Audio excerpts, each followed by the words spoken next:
Primeiro livro de Samuel, capítulo 11. Quero convidar todos, nós vamos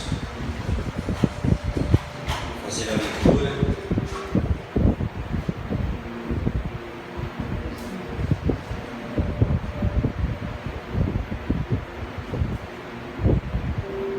O texto aqui diz: Saul derrota os amonitas. Essa é a primeira batalha que o novo rei Saul vai enfrentar. Mas para nós que estamos aqui nessa noite, 1 Samuel 11. Show? 1 Samuel 11, show? Para nós, o tema da pregação é administrando a crise. Nós temos que aprender como se comportar na crise. Você sabe que é tão importante saber como administrar a crise, porque se você não souber administrar a crise, o que acontece? Você consegue deixar a crise pior do que já está. Você já viu pessoas assim? Que ela tem um problema, mas ela não consegue resolver o problema. E o que ela faz? Ela cria. Vamos lá comigo, gente. O que ela cria? Outro problema. Ela está com um problema. E quando você não sabe lidar com esse problema, quer dizer, ao invés de você diminuir, enxugar, tentar controlar a situação, a pessoa acaba criando um outro problema maior, às vezes, que aquele próprio problema. E eu tenho certeza que Deus quer nos ensinar como lidar com as crises. Diz assim a palavra do Senhor: cerca de um mês depois, Naás, rei de Amon, avançou com o seu exército contra a cidade de Jabes de Gileade. Mas os habitantes de Jabes clamaram: faça um tratado conosco e o serviremos. Então Naás disse: está bem, mas só com uma condição. Olha o que o cara diz. Ele falou: vou fazer um contrato com vocês, mas com uma condição. 1 Samuel 11, versículo 2: arrancai o olho direito de cada um de vocês como humilhação para todo Israel. Eita, que acordo bom, né? Eu faço um acordo com você, só que você vai ter que arrancar o seu olho direito. Você acha que ele estava querendo fazer um acordo aqui? Era um acordo bom, de paz? Não, né? As autoridades de Jabes pediram: dei-nos 7 dias para que enviemos mensageiros a todo Israel. Se ninguém vier nos salvar, nós nos entregaremos ao rei. Os mensageiros chegaram a Gibeá, cidade onde Saul morava, e relataram ao povo a difícil situação de Jabes de Gileade. Todos choraram em alta voz, porque eles sabiam que eles iam morrer. Quando Saul voltou à cidade trazendo seus bois do campo, perguntou: o que está acontecendo? Porque todos estão chorando. Então contaram-lhe sobre a mensagem de Jabes. O Espírito de Deus veio poderosamente sobre Saul, e ele se enfureceu, pegou 2 bois, cortou-lhes em pedaços e enviou mensageiros para levá-los a todo Israel com o seguinte aviso: isto é o que acontecerá aos bois de quem se recusar a seguir Saul e Samuel na batalha. E o terror do Senhor caiu sobre o povo, de modo que todos saíram para guerrear contra um só homem. Quando Saul os reuniu em Bezeque, viu que havia 300.000 homens de Israel e 30.000 homens de Judá. Então Saul enviou os mensageiros de volta a Jabes de Gileade com o seguinte aviso: salvaremos vocês amanhã antes do meio-dia. Quando os habitantes de Jabes receberam a mensagem, houve grande alegria em toda a cidade. Amém? Ufa! Oi? Está diferente, né? Tá, eu li na NVT aqui. Na próxima eu leio na Almeida. Curva a sua cabeça, vamos orar. Pai, eu quero pedir nessa noite que o Senhor venha ministrar o nosso coração. Senhor, muitas vezes nós estamos no meio da crise e precisamos agir bem no meio dela. Eu peço em nome de Jesus que o Senhor nos dê sabedoria, graça nessa noite, e que o Senhor venha falar comigo, conosco, com essa igreja amada, Pai. Em nome do Senhor Jesus é que eu te peço, meu Deus, para a glória do seu nome. Amém.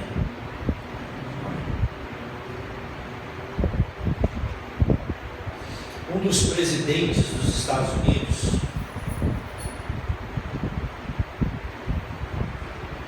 ele disse certa vez que liderança, a posição de líder, é a posição mais solitária que existe no mundo. Por isso que nem todo mundo consegue ser líder. Porque uma das coisas que o líder, seja de um país, seja de uma igreja, seja numa empresa, seja onde for, quando você tem que liderar pessoas, seja numa guerra, ok? Seja numa batalha. Por que a posição da liderança é uma posição solitária?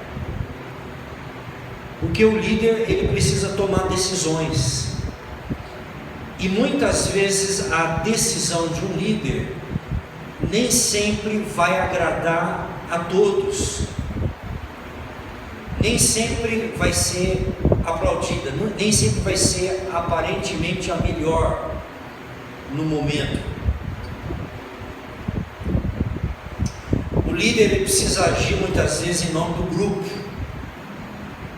Por isso que ele é um líder. Às vezes o processo de votação, de opinião, nem sempre funciona. Ele precisa tomar uma decisão e às vezes ele não vai agradar a todos.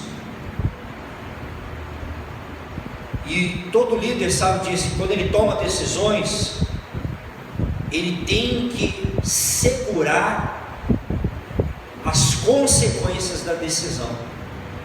Porque tomar decisão porque toma, dar opinião porque tem, mas você sustentar a sua opinião e as consequências daquela decisão, que é o que diferencia de quem é líder e de quem não é líder.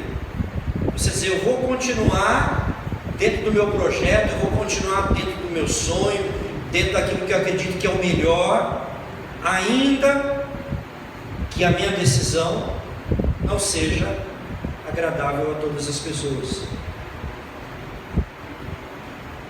Por que a decisão de um líder é difícil? Porque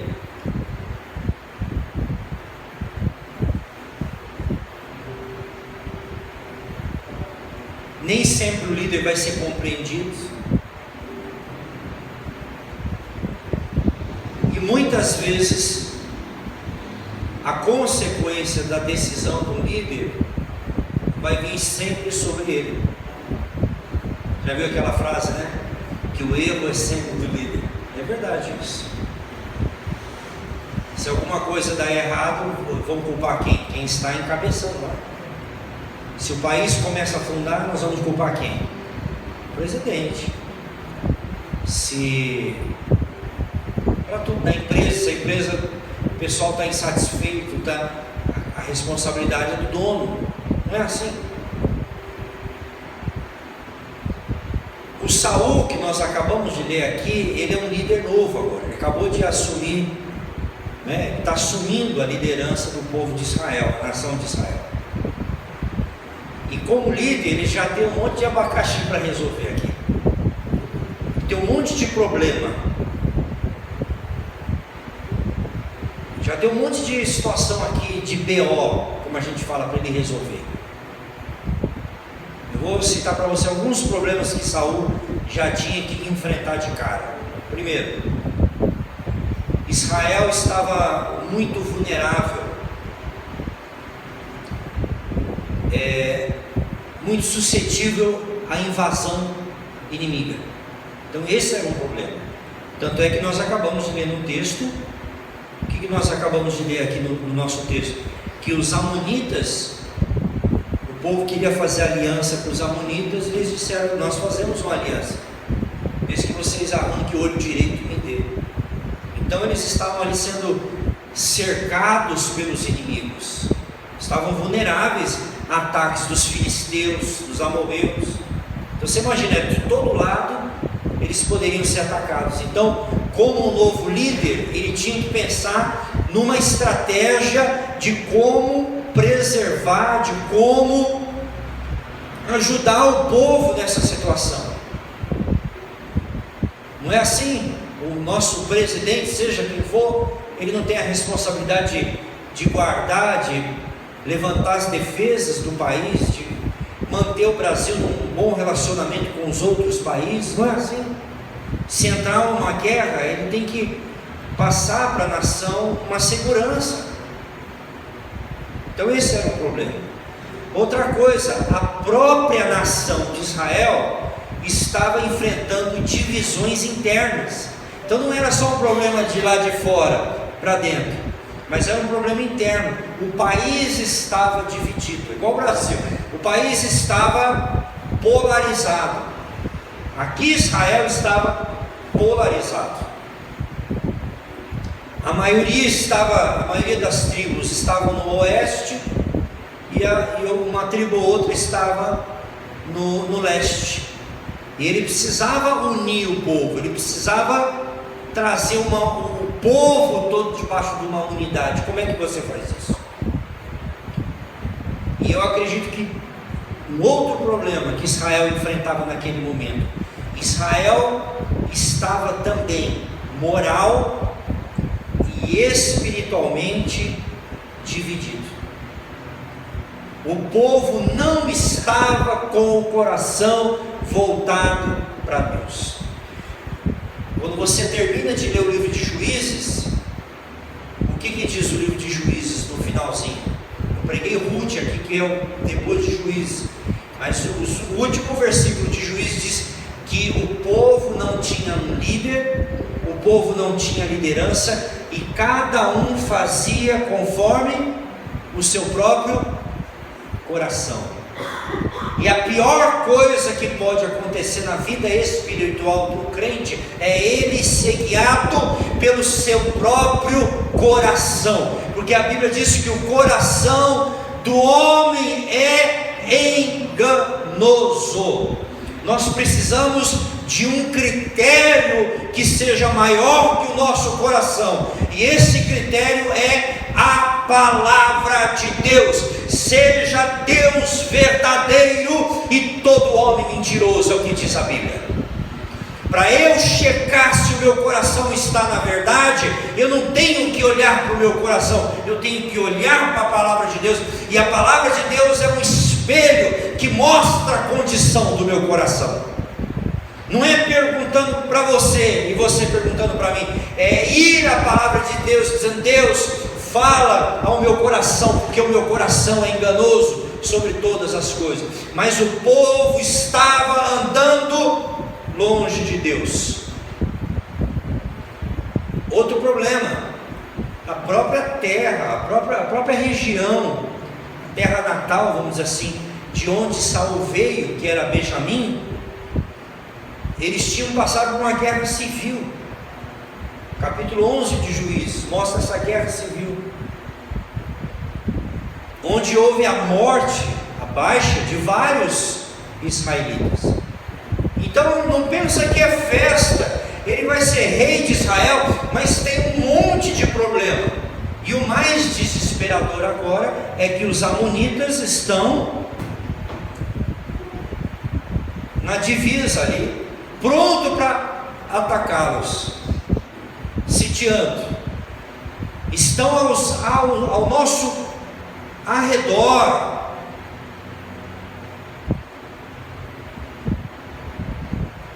Além disso tudo, Israel ainda tem dois grandes inimigos, que são esses amonitas aqui e os filisteus, que sempre foi uma pedra no sapato de Israel. Todo mundo sabe a história aqui do Sansão, do Golias, gigante Golias. Golias foi um inimigo, mas os filisteus sempre foram uma pedra no sapato. E aí, quando Saul ficou sabendo, que o povo estava chorando, eu acabei de ler aqui na Bíblia, o povo estava chorando, o povo entrou em desespero, o povo entrou numa situação, e agora o que nós vamos fazer? Nós estamos numa crise. E o que você faz na crise? Você não pode ficar parado, você tem que tomar uma ação, você precisa fazer alguma coisa. Seja ela uma crise financeira, seja uma crise conjugal, seja uma crise na igreja, todo lugar a gente pode ter uma crise. O que a gente faz no meio da crise? Incrível que pareça, Saul agiu de maneira correta nesse texto. Foi um dos poucos momentos bons da vida de Saul. Eu estava essa semana, preparando essa pregação, meditando. Eu quero ser bastante rápido aqui hoje à noite, prático. Nós vamos tirar 3 lições do texto aqui, que vai nos ajudar na crise, ou quando você estiver numa crise. Importante você lembrar dessa pregação de hoje aqui. Se você não lembrar, depois você pode ir lá no YouTube da igreja e assistir na íntegra essa pregação. Primeira coisa que você tem que fazer em tempos de crise, quando você se sentir ameaçado, alguma situação de ameaça, nós precisamos nos unir. Tempo de crise não é momento de cada um correr para um lado. Você já viu aquela ilustração que o prédio está pegando fogo? Você tem você tem diferentes tipos de comportamento diante de um problema. Vocês já perceberam isso? Uma casa está pegando fogo, passa uma mulher correndo, ai meu Deus, está pegando fogo, e ela fica batendo assim, meu Deus, olha lá, a gente está pegando fogo, ela fica pulando, gritando, está pegando fogo, mas não faz nada. Aí tem outro que fica, meu Deus, está queimando tudo. É o admirador, fica, meu Deus, está pegando fogo. E a outra fica correndo para lá e para cá. E uma vez a mulher atropelou lá perto do seu serviço lá, João, bateu lá, da outra vez que o senhor veio, pai, lembra que a mulher caiu? Ai meu Deus, eu matei. Eu falei, não adianta a senhora ficar reclamando, liga para o 9, alguma coisa. Aí tem um terceiro tipo de pessoa que olha para a situação e fala, vai lá na casa daquele vizinho, pede um balde de água. Aí ele vai lá, pede um balde. Agora eu vou passando para você passa para você, vamos tentar jogar. Essa é a diferença. Um ficou olhando, meu Deus, o prejuízo, está queimando tudo, mas não fez nada. O outro ficou igual a barata tonta, para lá e para cá. Aí o terceiro falou, não, bate naquela casa da frente, vê se ele tem uma mangueira, puxa para fora e não sei o que. Vamos nos unir para apagar esse incêndio. Versículo de número 5, 4 e 5. Quando chegou essa mensagem, os mensageiros chegaram a Gibeá, cidade de onde morava Saul, relataram ao povo a difícil situação de Jabes e Gileade. Todos choraram em alta voz. Quando Saul voltou à cidade trazendo seus bois, perguntou o que estava acontecendo, porque todos estavam chorando. Aí contaram para ele. Agora olha o versículo de número 7.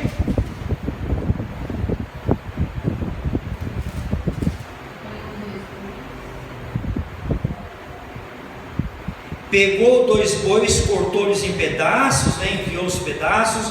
Isso é o que acontecerá, tal, e o terror do Senhor caiu sobre todo o povo, e todos saíram para guerrear como um só homem.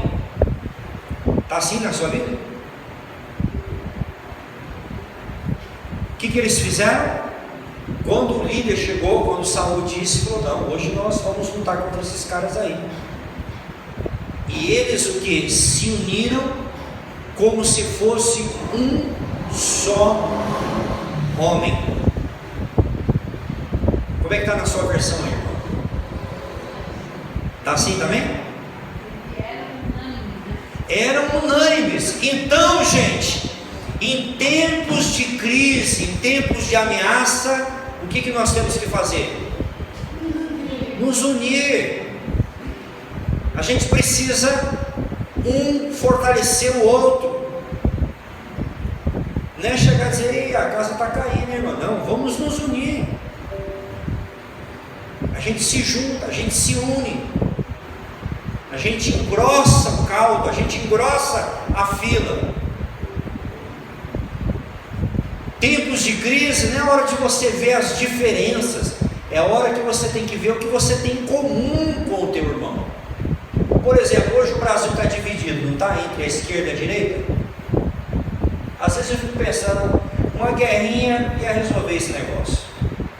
É só um paísinho desse da América Latina dizer: vou invadir o Brasil. Você vê se o petista não deixa para lá essa porcaria, o da direita deixa para lá essa porcaria. Não, porque nós somos uma nação. Se em algum momento o Brasil começar a se sentir invadido, nós vamos olhar para cima das diferenças, porque nós somos brasileiros e nós temos que lutar pelo nosso povo. Então, como não tem guerra, aqui fica essa frescura de um degladiando contra o outro. Vê o Japão, quando caiu a bomba lá, o que eles fizeram? Se uniram e reergueram o país em pouco tempo. E isso, irmão, serve para todas as áreas da nossa vida. Porque às vezes, quando você está passando uma crise, qual que é a tendência das pessoas? Se fechar,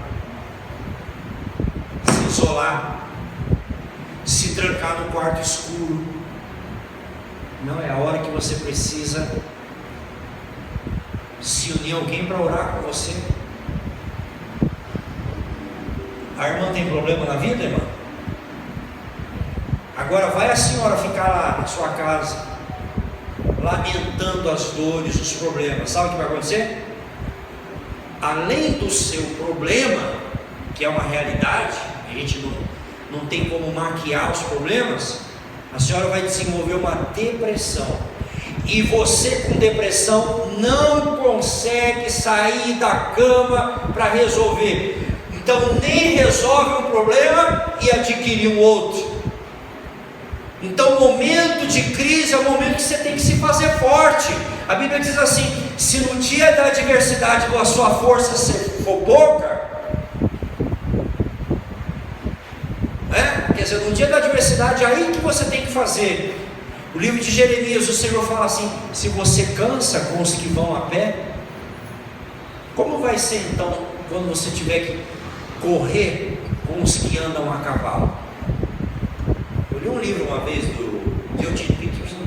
Ele fala, o autor da Bíblia Mensagem, ele falava, eu lia muitos livros dele para pastor, e ele falava isso: se você se cansa com aqueles que vão a pé, e quando você tiver que andar, correr com quem está com cavalo, se te mostrares fraco no dia da fraqueza, a sua força será pequena, pouca.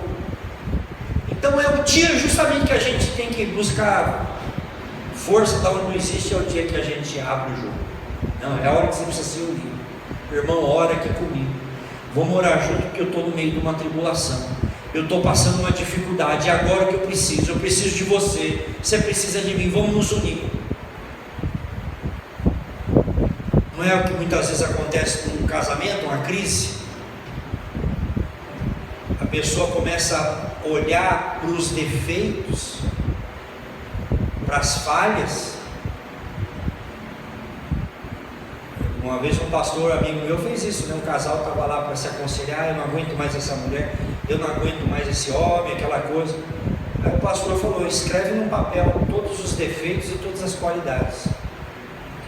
Aí eles começaram, colocaram lá a chatice, os problemas, as áreas que estavam incomodando, e na outra folha colocaram, deu uma folha grande, falou: vai para casa e depois vocês voltam aqui. Depois de 2 dias voltaram, e a lista que eles tinham de coisas que valia a pena lutar era maior do que a lista das coisas, os defeitos.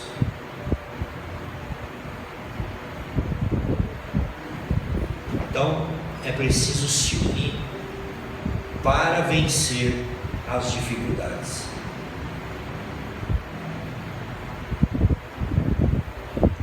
Então não olhe para o que não está dando certo, olha para aquilo que vai agregar, aquilo que vai somar.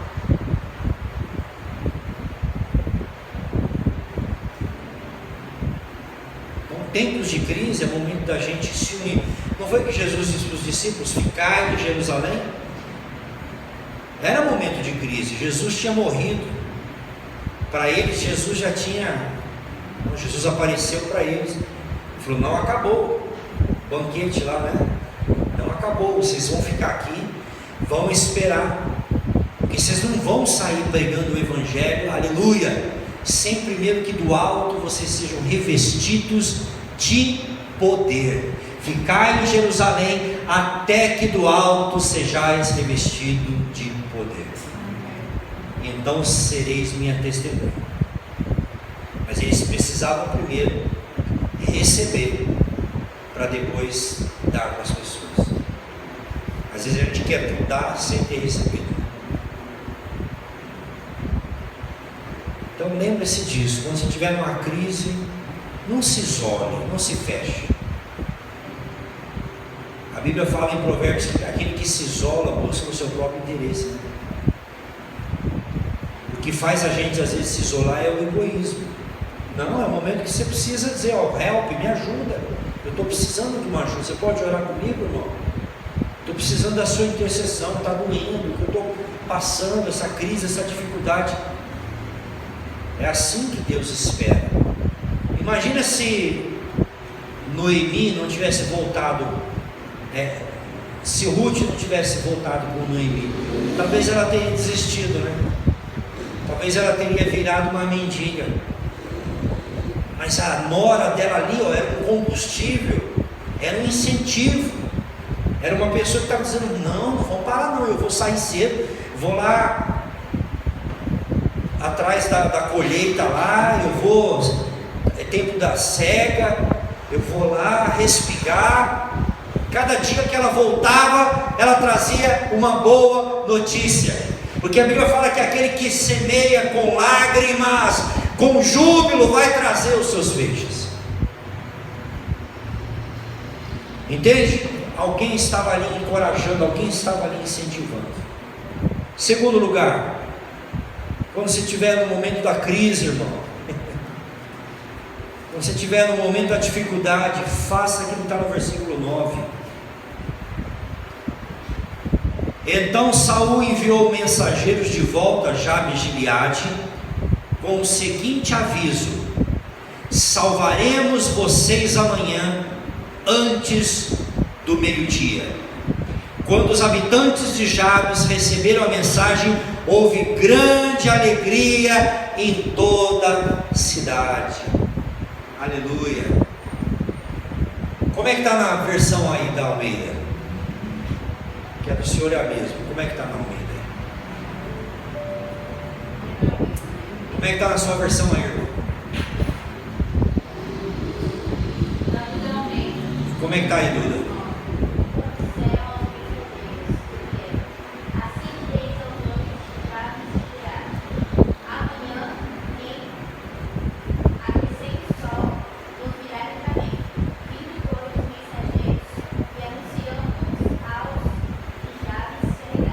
se alegraram. Sabe por que eles se alegraram, irmãos? Porque a notícia que eles receberam era uma notícia de vitória, de esperança. Então, qual que é a outra lição que Deus quer nos ensinar aqui? Em momentos de crise, você precisa manter o seu coração esperançoso.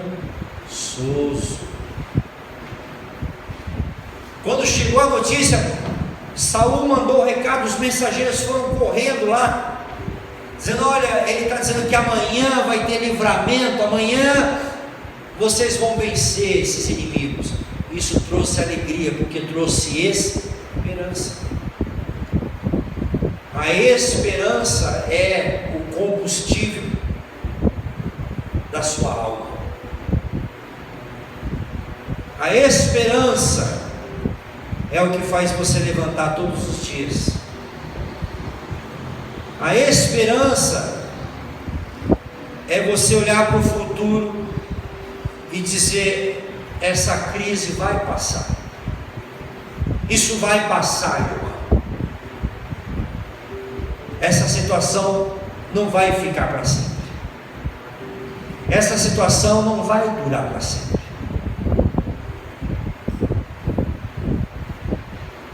É a esperança. Sabe o que a esperança causa em nós, irmãos? A gente olhar um grande problema, é a capacidade de você pegar esse grande problema e quebrar ele em pedacinhos. Aí você vai digerindo pedaço por pedaço. Engolir um elefante de uma vez não dá, né? Mas se você cortar ele em fatias, você consegue. Então aprenda a cortar o seu problema em pedaços. Não tem como você resolver tudo num dia só e tudo de uma vez. O que você faz? Vai um pouquinho por dia. Hoje, segunda-feira, o que eu vou conseguir resolver? Vou pegar lá o telefone da imobiliária. Dia seguinte, eu vou ligar para não sei quem. Outro dia, entende? Você, cada dia, né? Um planner, já compra lá um planner da minha mulher, melhor ainda. Faz um planejamento. Aí quando chega na sexta-feira, você fala: olha quanta coisa eu já resolvi. Meu pai estava com um problema aí gigante, lá do banco. O senhor já ligou uma pessoa que já te deu o nome, já ligou, em 3 dias te dando uma resposta. Você está entendendo? Que você pegou um problema e agora você tomou algumas iniciativas, e agora aquilo que era um problema longe, você já começa a ver a solução. É assim. Calma, você não vai resolver tudo de uma vez, mas é preciso fazer alguma coisa.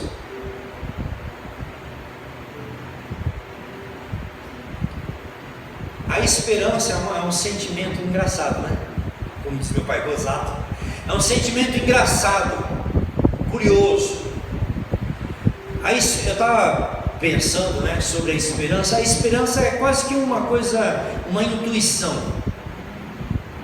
Sabe uma intuição que a gente tem? A esperança parece uma intuição. Como assim, pastor? Acompanha aqui a minha cabeça doida. A esperança é a seguinte coisa: eu não sei explicar muito bem o que vai acontecer, não sei como que vai acontecer, não sei como vai se desenrolar, não sei como é que vai ser, mas alguma coisa boa vai acontecer. Gostou da minha definição de esperança? Não sei como, quando e o que vai acontecer, mas alguma coisa boa vai acontecer. Vai acontecer. Entendeu? O que foi, Dudu?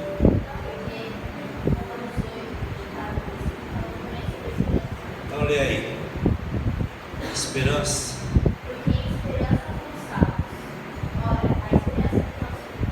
Que se vê a esperança. Exatamente.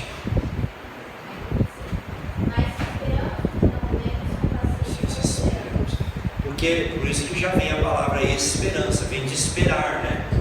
Então olha que interessante, esperança que se vê não é esperança. Porque, por exemplo, eu quero comprar um celular, né? Ele está no futuro, eu quero comprar um celular. Se eu estou com o celular na mão, eu não tenho o que esperar, eu não tenho a esperança, porque eu já consegui, não é? A esperança é uma coisa que está lá no futuro, que não se vê, porque se eu vejo, já se concretizou. Por isso que ele está dizendo que é em esperança que nós somos salvos. Por quê? Jesus não voltou ainda, amém? Amém. Mas eu estou esperando. Um dia essa esperança de que Jesus vai voltar não vai ser mais esperança, vai ser fato, vai ser realidade, porque assim como Ele é, nós o veremos face a face.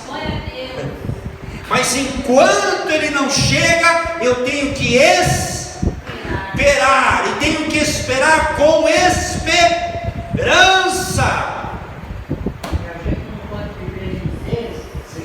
E o que é o desespero? O desespero é a falta de esperança. Um cristão não pode estar desesperado, porque se você diz eu estou desesperado, pastor, está dizendo acabou a sua esperança. Mas Deus diz que o justo viverá da fé. Não desista, continue tendo esperança. Eu não sei como, não sei de onde, não sei de quem, mas aquilo que Deus estabeleceu vai se cumprir. De Deus o socorro virá. Elevo meus olhos para os montes, de onde me virá o socorro? O meu socorro vem do Senhor que fez os céus. Não sei como nem de onde, mas o socorro virá. O socorro virá. Lembra que Mardoqueu falou para Esther? Será que não foi para esse momento que Deus separou você para ser uma rainha? Porque o rei tinha feito um edito, né, mandando matar os judeus, e ela teve a oportunidade de interceder junto ao rei.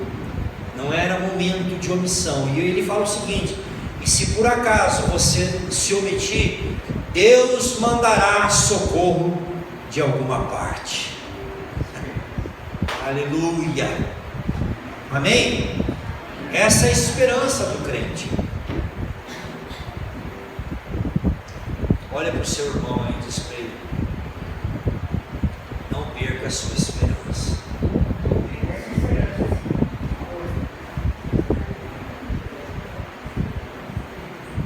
Não perca a sua esperança. Agora, para a gente terminar, irmãos, versículo 13.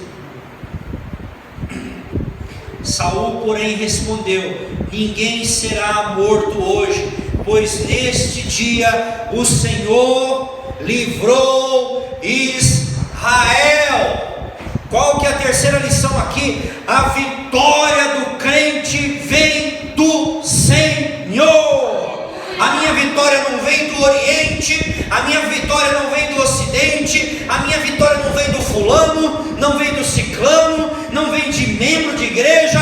A minha vitória vem de Deus. Ele disse: Deus vai dar livramento hoje para vocês. Amém? Há um conselho para você aqui hoje à noite: confie como se tudo dependesse de Deus, e faça como se tudo dependesse de você.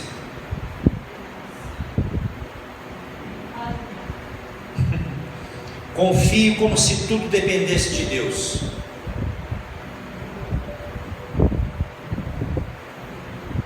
Mas faça como se tudo dependesse de você. Israel se preparou. Saul deu essa palavra, mas ele entendeu o seguinte: se Deus não estiver na frente dessa batalha, nós não vamos vencer. Deus tem que estar na frente das nossas batalhas. Ele disse: não vai morrer ninguém, porque o Senhor vai nos dar salvação, que significa livramento. O Senhor vai nos dar livramento desses amonitas. A história do povo de Deus não acaba sendo massacrados pelos amonitas, porque Israel é a menina dos olhos do Senhor no Velho Testamento, e não ia acabar assim como o faraó não conseguiu, assim como todos os inimigos do povo de Israel não conseguiu, amém, esposa? Assim como o povo não conseguiu, os inimigos não conseguiram vencer o povo de Israel. O povo de Israel é um povo invencível, indestrutível, inacabável, imorrível, aleluia. E Jesus falou que as portas do inferno não prevalecerão contra a igreja do Senhor.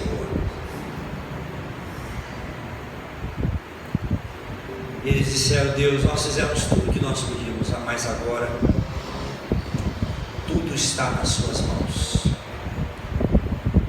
Aí eu estava escrevendo a minha pregação, eu escrevi uma frase até bonita que eu gostei. Se você quiser copiar, depois você só cita a fonte original aqui.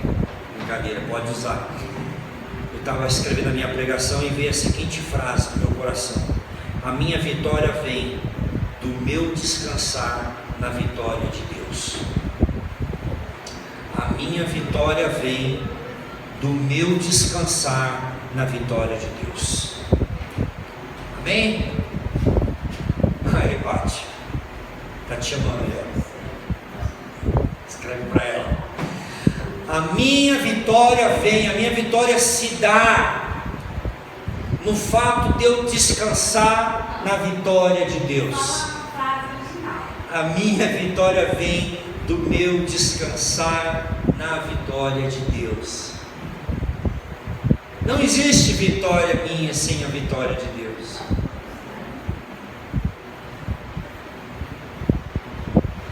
Coloque isso aí, ó, na sua cama, irmão, em cima da cama. Escreve isso dentro da sua Bíblia. Põe isso no seu timeline. Coloque isso onde você quiser. Que você se lembre sempre disso, que a minha vitória vem do meu descansar na vitória de Deus. Porque quem é que luta as nossas batalhas? O Senhor. Amém? Quando você achar que você está lutando a sua luta, irmã, sozinho, lembra-se que você não está sozinho. Tem um que está do teu lado lutando contigo e que levanta a sua mão dizendo: vai nessa tua força, valorosa, vai na sua força, varão valoroso. A minha vitória vem no descansar na vitória de Deus. Você diz: pastor, eu não sei os caminhos de Deus para a minha vida. Pois é, nem eu. E você nem precisa saber, você só precisa confiar. Deus não precisa dar explicações. Ao invés de Deus nos dar explicações, sabe o que Ele nos dá? Promessas. Promessas. Nós somos um povo que vivemos não de explicação, mas nós vivemos de promessa. Se Deus falou, eu creio. Amém?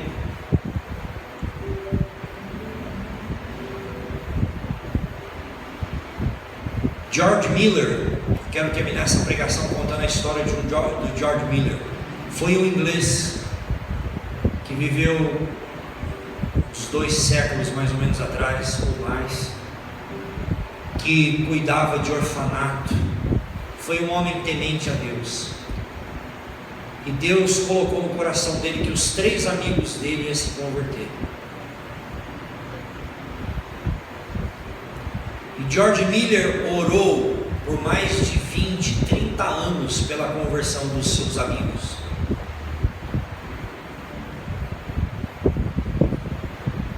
George Miller morreu e não viu a conversão dos seus amigos.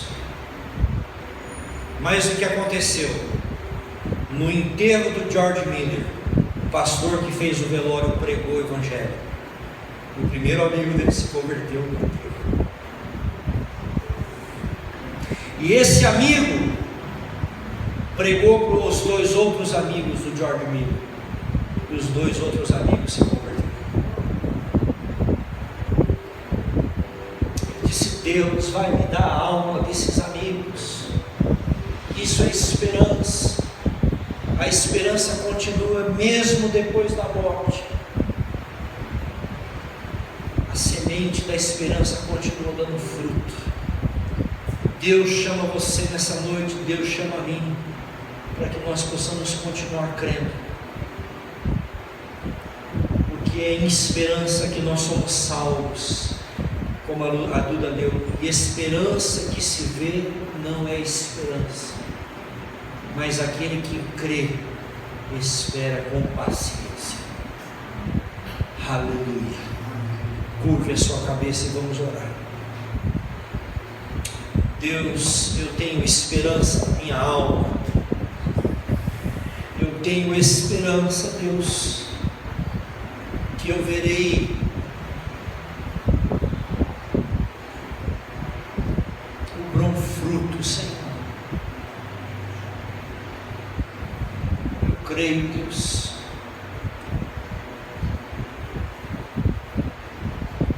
nas tuas promessas, Deus.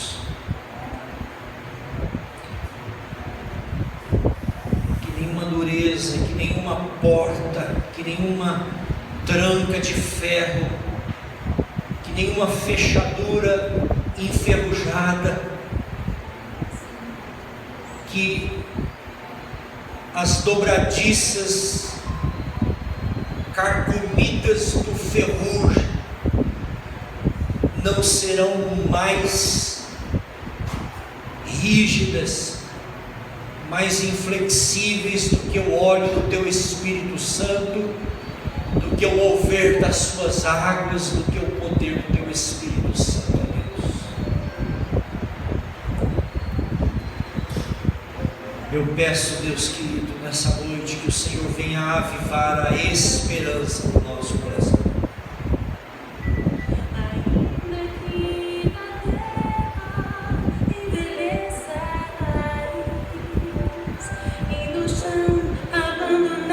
Pode colocar diante do Senhor nessa noite as frustrações, as demoras e as esperas da sua alma.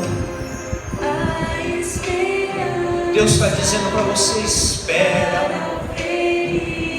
creia, não jogue a toalha, não desista, não abandone.